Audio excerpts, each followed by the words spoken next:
시끄럽군요. 조용하게 만들어드리죠. 사라져. 어디 실력 좀 볼까요? 네 결의는 겨우 이 정도냐?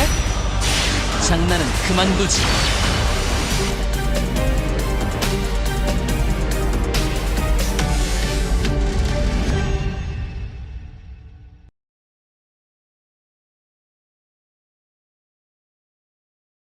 Hey everyone, this is Jake, and today we are going to be talking about long-awaited awakened Nayubin. He is really important character when it comes to storyline as well, so I think a lot of people were excited about him.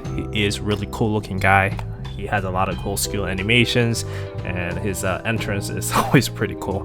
But anyways, I think a lot of people are gonna enjoy using this character, and there's a lot of different things to talk about with his skill kits, along with how he performs within PvP. And I think I definitely got some spots that I can showcase for him where he is really gonna shine within PvE contents. But anyways, that is pretty much about the intro. Let's get into the video right away and start talking about Awakened Nayubin, and we'll do usual stops, and at the end of the video I'll tell you guys what I really think about him. So yeah, let's jump into the video and talk about Awakened Nayubin.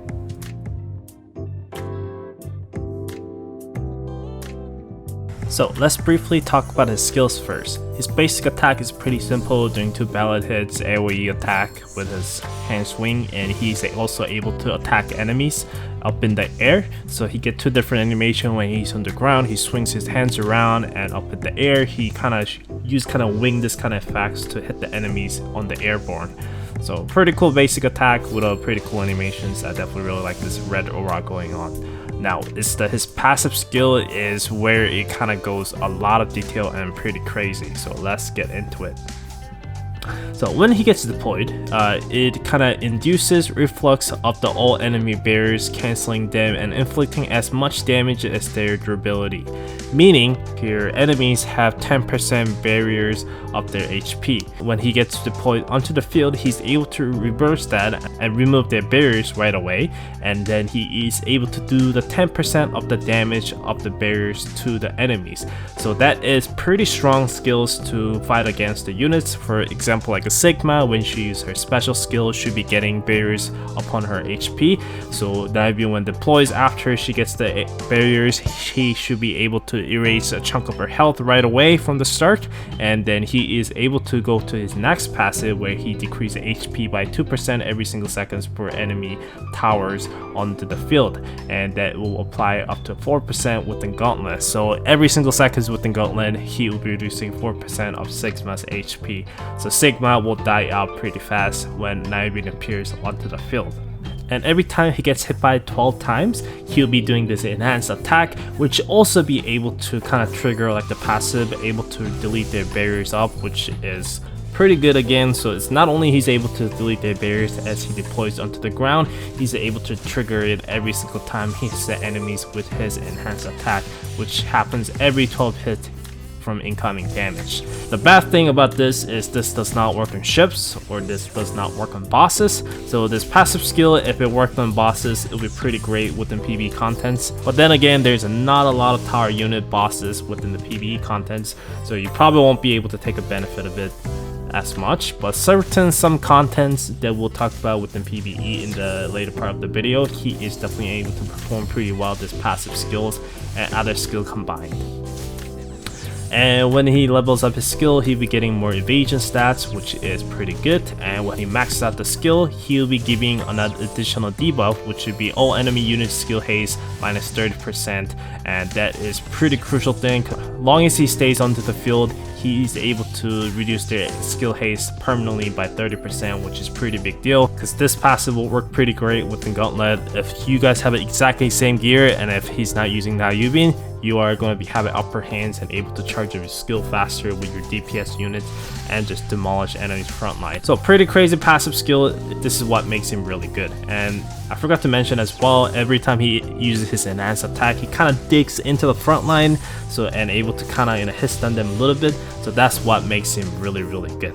And go to the next part where his special skills, he does this another like a laser beam kind of thing. It does 2 ballot hits and inflicting AoE damage on enemies in front.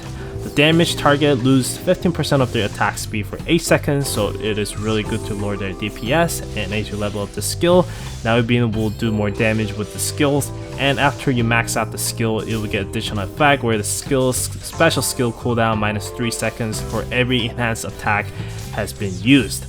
So when you get hit by a lot of enemies, and he's be constantly able to trigger his passive skills and able to keep reducing his cooldown time with his special skills, which will actually does a lot of damage.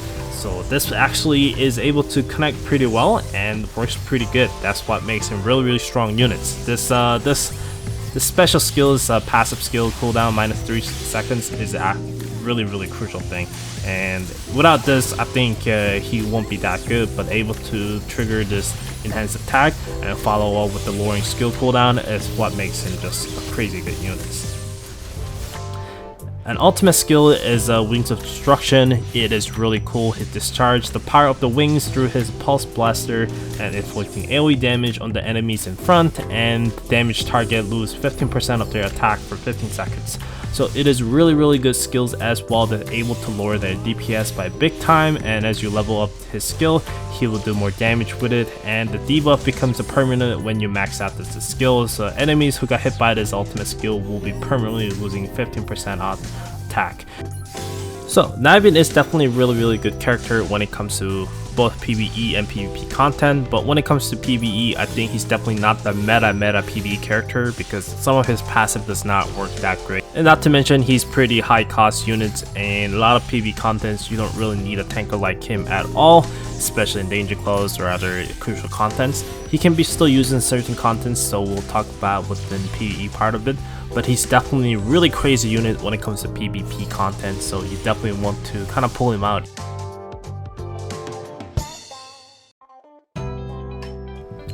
When it comes to gear setup for Nayubin, you can definitely choose a lot of defensive options. The best set, after many discussion with the Korean server, is definitely 2 HP sets.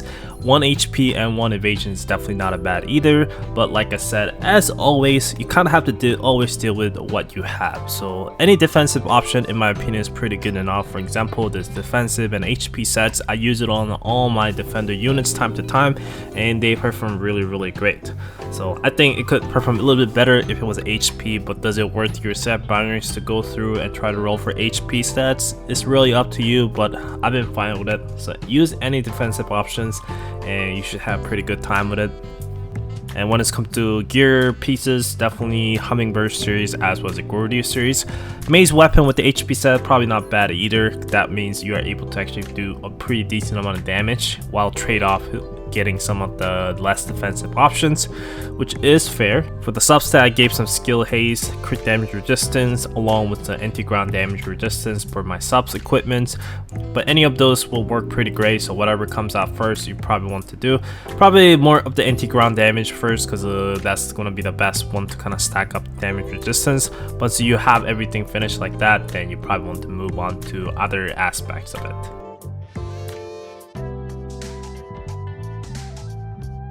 When it comes to PvE contents, Nayubin is definitely not a bad unit, but I feel like I stressed out many times, like in Awakening Hill Days video, there's a lot of cases you will definitely use other units over Nayubin. Within Danger Close content, he never been really used because there's no reason to use him. He's definitely not that tanky. His debuff doesn't do much against the bosses. Within the raid, not really used. I guess one place you could definitely try to use him is a Shadow Hall. Shadow Hall, he is pretty decent defender, and his skill haste debuff will definitely help without to push those enemy units to not able to spam their ultimate skill so fast. So he is actually a pretty good unit when it comes to that. Along with him, and let's say for New Ohio, you should be able to steal their skills pretty well and reduce their cooldown time. Now, when it comes to other possible content that he is usable with the PvE contents, I can definitely say is some of the part of the challenge dungeons. Within Challenge Dungeon Act 3, where you have to fight against the Karin Wong, there are definitely different tricks when it comes to Kang Soyoung and other defender units, and it makes it definitely a lot easier to use that. But if you use a Nayubin alongside with it, will make it even easier because he'll be pretty tanky and able to tank the hits. Then he is also able to kind of do a decent amount of damage to Karin Wong and other units. As you can see from here, when he descends from the ground, he erases the HP of those like tower units and burn their HP down, and it is pretty good to use him in those cases. Other than that, he never been really used with another challenge dungeon part, so there's that, and that is pretty much it. So to summarize it, he is definitely pretty good units that you can consider using him in end game content like the Shadow Hall. He's definitely a really good unit that you can carry your games for the challenge dungeon X3, but you don't really need him. There's other way, like I said, you can definitely use a Kang Soyoung and you are probably able to pull off pretty decent result without Nayubin. But having Nayubin will definitely make it a lot easier.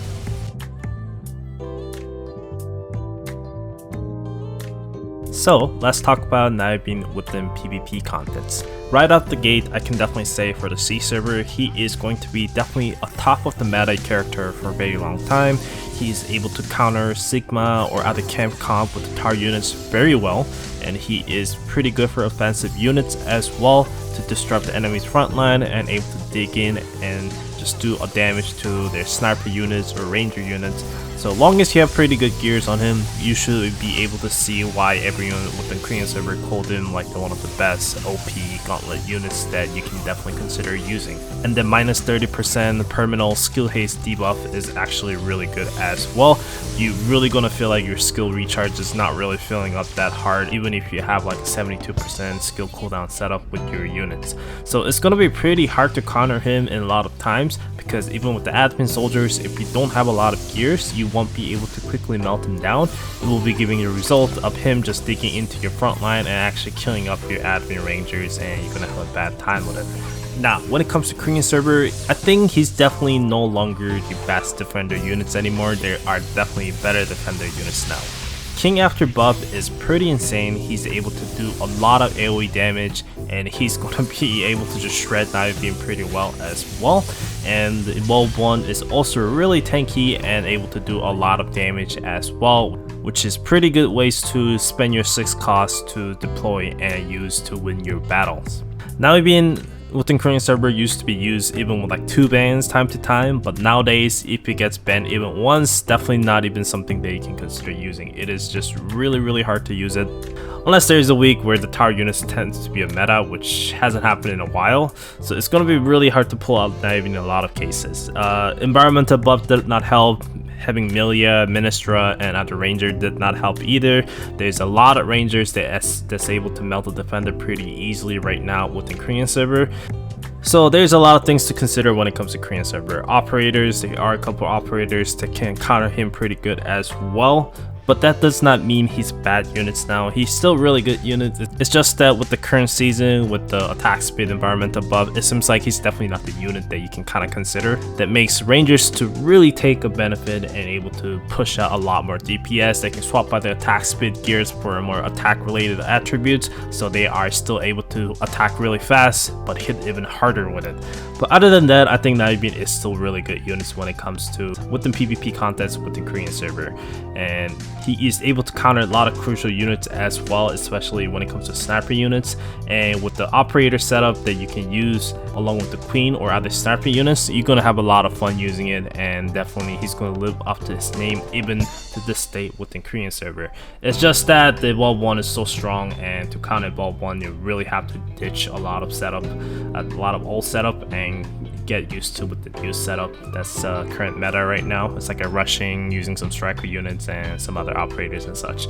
But anyways, that is pretty much of my opinions with the Nayubin both in C server and Korean server. C server, it should be really strong units, and it should live up to its name for a very long time in my opinion.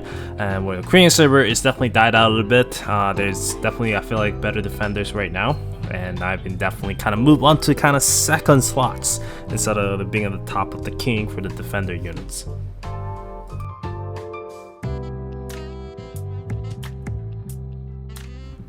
So, final verdict for Nayubin. I think he's definitely a really worthwhile character that you can really invest into it if you are really into PvP contents. He's gonna be a top of the meta units. You're gonna use him quite a lot, and I think even with the C server with 1 bend you can definitely use him, and he's gonna have a lot of potential against a lot of tower unit spammers. Now, when it comes to PB contents, I can definitely promise you there is gonna be no contents where you feel like you need Nayubin to clear it. Challenge Dungeon 3, the Act 3, the Conning Wong stages, they could definitely feel like a barrier time to time, but if you really invest into Kang Soyoung and some other units, you can really break through and able to do it. But having Nayubin will definitely make it a lot easier, I'm not gonna lie about that. So if you think that dungeon is gonna be challenged and you plan to do a lot of PvP, then you probably want to pull out of him and enjoy him in the both sides. Other than that, he's definitely not crucial in any other contents, not the danger close, not the raid, not the constitution raid, not the any other game PvE game modes. So other defenders could definitely fill up his spots and do the exactly same thing or better. So you can kind of already tell what I'm getting at. If you don't really plan to the PvP, he's probably something you kind of avoid and save up to the other units that's probably both good in PvP and PvE. I'm not saying Nayubin is bad in PvE, just that, you know, awakened units are always expensive, so you have to make a decisions of if you want to pull it or not. And I still don't regret pulling him, and he is still one of my favorite characters within Korean server, and I try to use him every opportunity I get and have a lot of fun with him. But anyways, that is pretty much it for this Nayubin's review video. Hope you guys have learned some things about him. Hope you guys learned how to kind of set him up and maybe where you can use it. And I'm definitely going to be talking more about him in the future, and some of the when the queen comes out or other sniper units, you can kind of set it up to mimic the operator setup with the Olivia and other stuffs, but that's probably for the future contents. But that is pretty much it for this video. Hope you guys enjoyed this. I will see you guys next time with more contents, and let me know what you think about Nayubin. If you liked him, if you pulled him, blah blah blah. Don't spam too much with the I've got him in 10 pulls, because some other people might not be happy with it. So, but anyways, thanks for watching guys. It's Jake. I'll see you guys next time. Bye.